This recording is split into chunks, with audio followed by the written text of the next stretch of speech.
একদিন আমি মৌলানা আমির হামজা, মুফতি আমির হামজার সাথে বলে উনি 10 কুষ্টিয়া যাবে, তখন তাহলে দুইটা গাড়ি নেওয়ার দরকার কি, একসাথে দুইজনই যাই। ঠিক আছে, ভালো।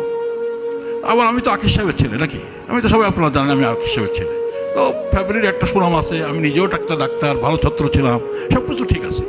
আমির হামজা আমার সাথে বসলো, দেখেন তো দুইজন যাচ্ছি, এসে উঠছি ফেরিতে।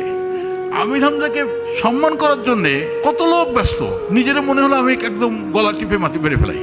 কারণ আমি সারা যেমন লেখাপড়া করলাম, ডাক্তার হিসেবে খারাপ ছিলাম না, আমি যেখানে ডাক্তারি করেছি সবাই আমাকে সম্মান করতো, আর আমি যেমন ধরে নিয়ে এলে সবাই চিল্লাপাল্লা করতেছে। নিজের পরে এত বিতশ্রদ্ধা লাগলো, কেন যে ডাক্তারি পড়লাম, কেন ওই কোরআনের আলেম হলাম না। অর্থাৎ আমি যেটা বলতে চাচ্ছি, কোরআন মানুষকে সম্মানিত করে, কারণ কোরআন হচ্ছে আল্লাহর কিতাব।